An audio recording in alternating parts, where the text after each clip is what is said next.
awan-awanku bersorak-sorak apabila aku goyah.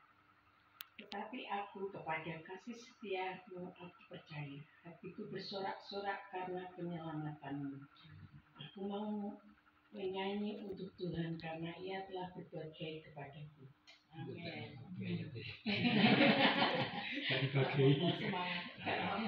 Karena saya baca ini berulang-ulang, ini sudah pernah kita baca. Kan ini ayat 15 soalnya. Oh jadi 16 Mbak Yanti. Masa 16? Ini ada 16 ini. 6. Oh ya 6. Oh ya kayak gitu ya. Di situ kalau kita teliti ayat ini berkali-kali Daud mengungkapkan kok lama tuh Tuhan, berapa lama lagi? Berapa lama lagi? Berapa lama lagi? Berapa lama lagi? Bukankah kita seringkali seperti itu ya? Pengalaman Daud ini pernah saya alami juga. Kok sulit anak Tuhan? Sebenarnya kalau nunggu orang itu gimana rasanya?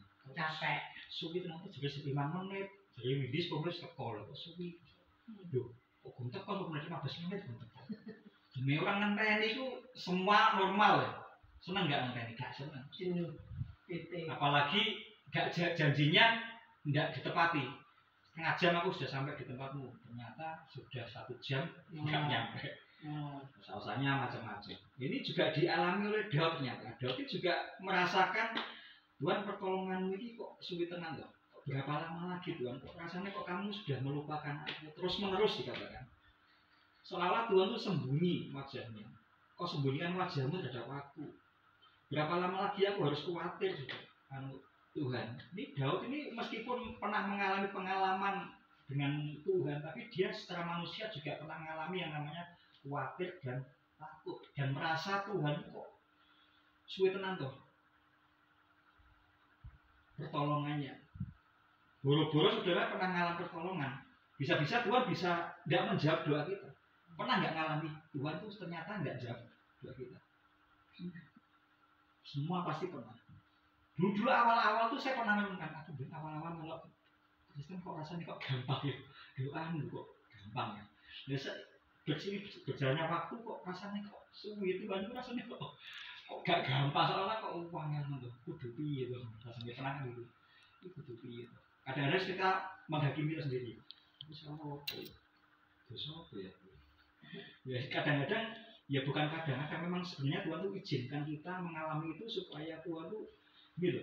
Artinya iman tuh bicara soal konsisten tidak akan percaya sama Tuhan. Ya. Masalahnya kita kadang nggak konsisten. Kalau gampang doanya percaya Tuhan hebat. Tapi kalau lama, iya, kok ngomong fasik itu begini kok ya. Mau sih gak percaya Tuhan kok enak rasanya itu kok karena masalah ketokane kok nyaman gitu hidupnya. Rasanya kok kayak berokok, kayak ngopo kok enak enggak. Ternyata saya menemukan satu lagi dalam kitab Mazmur 73, coba lihat. Ini Daud juga sempat membandingkan dengan orang fasik. Kita akan melihat Mazmur Daud 73, Mazmur 73. Ini Mazmur Asaf bukan Daud, ini Mazmur Asaf. Asaf juga pernah mengalami seperti yang Daud alami. Ternyata pemazmur di kitab Mazmur itu banyak tulisan-tulisan orang-orang yang juga pengalaman sama Tuhan selain bukan hanya Daud saja tapi juga Asaf. Musa pun juga menulis di kitab Mazmur juga mengalami pengalaman yang sama seperti Asaf ini. Ya, saya akan bacakan ayat 3. Coba Bu Yanti baca ayat 3, Mazmur 73. Mazmur 73. Ayat 3, Mazmur 73, 3. 73, 3. Mazmur 72 73 ayat 3. 73 ayat 3. Mazmur 73 ayat 3. Sebab aku cemburu kepada pembuat gambar aku kalau aku melihat kemunculan orang fasik. Saya bacakan aja ya. Sebab aku cemburu pada pembual-pembual kalau aku melihat kemujuran orang-orang fasik lah. Rasanya orang fasik ini kok mujur hurufnya. Sebab kesakitan nggak ada pada mereka.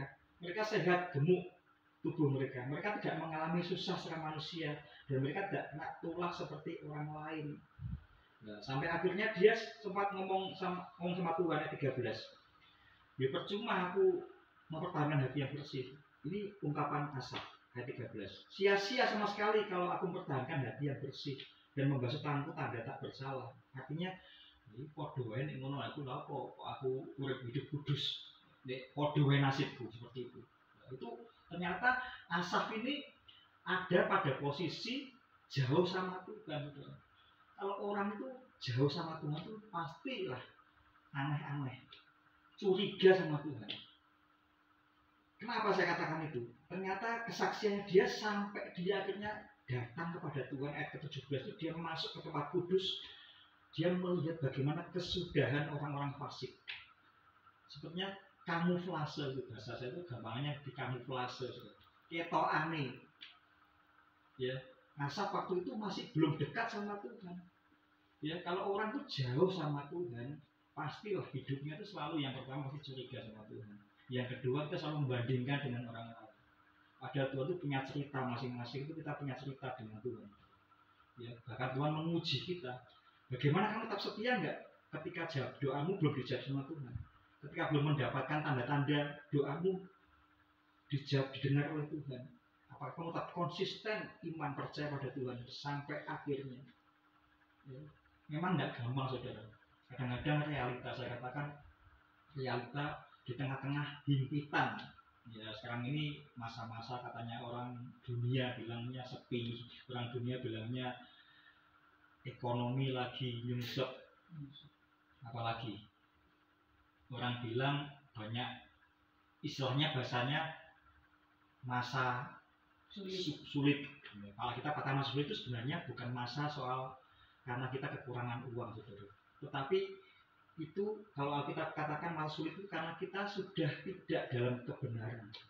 Kita menjauh sama Tuhan. Masa sulit sama masa sukar. Sukar dan masa sulit. Ya sama enggak? Sama enggak maksudnya? Nanti kita sharingkan aja. Masa sulit dan masa sukar. Masa sukar itu sebenarnya itu bukan faktor karena kita nggak punya uang, karena kita lagi kekurangan. Tapi sebenarnya posisi kita tidak lagi kita tetap fokus kepada Tuhan, sehingga kita dikatakan kita kan masa sukar kan orang cinta dirinya sendiri, orang egois, orang cinta akan uang.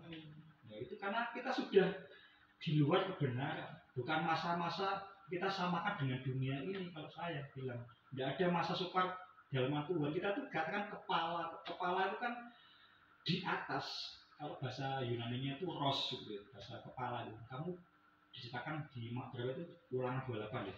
Kamu sebagai kepala, bukan ekor. Kepala itu di atas, kepala itu di atas rata-rata. Bukan bahasanya itu mediokritas ya. Mediokritas itu di atas rata-rata. Hidup kita sebenarnya di atas rata-rata. Kepala yang terutama, yang paling utama, yang unggul. Kalau saya pernah baca di kitab Sabda itu, ros itu bahasanya kepala itu, kita tuh unggul, kita tuh yang di depan. Nah, masalahnya kenapa kita sampai dikatakan masa yang sulit? Ya karena kita sudah nggak pada posisi benar. Sama yang dialami Asaf. Awalnya dia cemburu sama orang-orang fasik. Kok iso ya wong iku? Padahal gak kenal Tuhan kok hidupnya diberkati, hidupnya ngalami kelimpahan, gak meloro. Terus dengan kini melok Tuhan kok rasanya kok aduh, gak oleh iki. Nah, kadang orang melok Tuhan kok oleh iki. Seolah rasanya kayak diikat gitu. Padahal sebenarnya Tuhan tuh ngasih firman tuh supaya kita mengalami kemerdekaan gitu. Ya, sampai Asaf katakan sampai aku masuk ke tempat kudus. Ketika dia datang kepada Tuhan, dia melihat kesudahan orang fasik itu. Ya, dikatakan apa ayat 18? Sesungguhnya di tempat-tempat licin Tuhan taruh mereka. Siapa mereka? Orang-orang fasik itu. Kau jatuhkan mereka sehingga mereka hancur. Betapa binasa mereka dalam sekejap mata, lenyap habis oleh karena kedahsyatan. Awalnya dia katakan dia merasa rasanya pahit, katakan ayat ke-22. Aku dungu dan tidak mengerti seperti hewan aku dekatmu, tetapi aku tetap di dekatmu. Berarti keuntungan saudara. Ini kalau saya baca keuntungan. Kalau kita salah menilai Tuhan, ya, kita tidak duduk dekat dengan Tuhan, kita akan mengalami seperti kita akan bisa punya sikap seperti yang dilakukan oleh Asaf, merasa membandingkan diri kita dengan orang yang tidak mengenal Tuhan. Ya. Dan dia pernah ngomong itu, sia-sia kuwi ngono urip suci urip kudus sia-sia padha wae kok. Sampai akhirnya dia datang kepada Tuhan. Ya. Dia melihat dalam kacamatanya Tuhan. Makanya dalam makalah ini kan ada tentang bukan hanya percaya Tuhan, tapi juga dikatakan yang poin kedua mengubah pola pikir yang selaras dengan firman. Asaf ini sudah diselaraskan dengan firman. Dia ngerti akhir hidupnya orang fasik. Enggak lagi dia merasa percuma nek melok Tuhan, percuma beribadah kok dua. Jadi ternyata gini saudara, dari saya baca Mazmur 73 ini, ketika kita duduk dekat Tuhan, Tuhan pegang tangan kita. Ya, Tuhan angkat kita dari kemuliaan kepada kemuliaan. Sudah lihat nih, ayat yang ke-23. Tetapi aku tetap di dekatmu, engkau memegang tangan kanan. Jadi bukan kita yang megang tangan Tuhan. Saudara. Kalau kita manusia megang tangan Tuhan ya enggak kuat, ya lama-lama jatuh. Tapi yang pegang itu Tuhan. Ya, kita jangan merasa aku pegang tangan kuat Tuhan kuat sampai kapan kuatnya. Tapi kalau Tuhan pegang tangan kita sedang lemah, Tuhan tetap pegang kita. Itu bedanya. Saudara. Makanya katakan dengan nasihatmu engkau menuntun aku. Ternyata kita dekat sama Tuhan itu juga ada keuntungan. Ya, Tuhan membawa kita dalam kemuliaan kepada kemuliaan.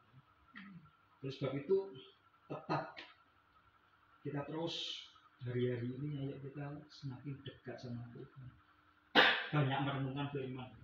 Ya, jangan cuma baca. Kalau saya punya formula ya, saya ini asal saya renungkan, saya ulang-ulang, saya ingat-ingat, akan saya perkatakan.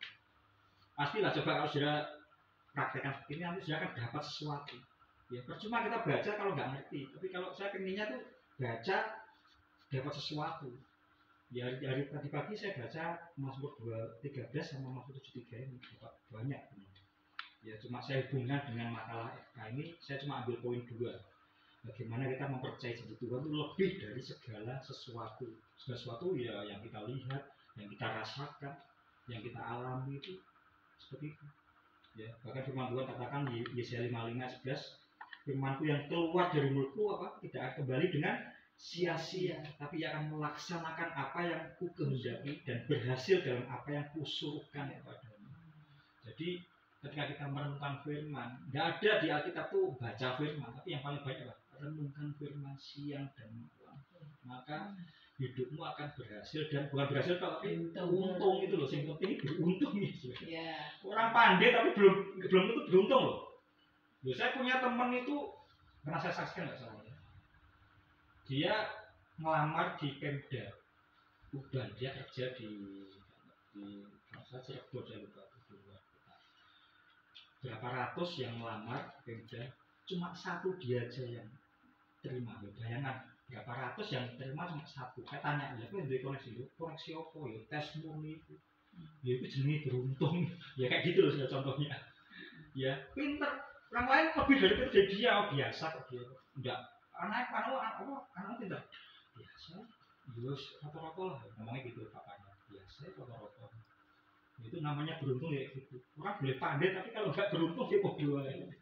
Apalagi kita itu dijamin ya kalau kita merenungkan firman Tuhan siang malam dikatakan berhasil dan beruntung gitu. Pernah kan nonton film, bukan nonton film ya, majalah itu Donald Bebek. Beruntung tuh, untung angsa. Padahal sama itu siapa yang medit itu? Gober itu kan uangnya sak gudang. Kok ya jatuh uangnya wis menerima kok untung tiba-tiba tidak dapat ini ikut untung. Tanpa kita usahakan. Ya, bukan berarti kita malas ya. Tapi kita ingin kasih karunia itu. Tiba-tiba Tuhan kasih dicerna, tidak dikira. nalar dari Tuhan. Ya.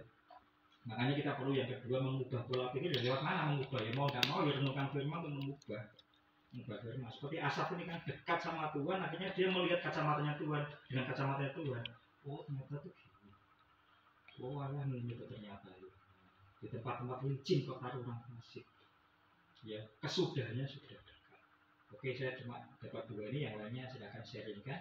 Saya tidak berpanjang kemudian kita FA. Win. Untuk hati. Win, kata Win. Apa? Kok saksian sak omong. Oh, sembarang bersorak. Saksian kok mendino. Jarene terima mujizat. Wes to. Mbaknya Ya, tuh, ya. mbaknya Eh, lah iya. Oh, mujizat kemarin.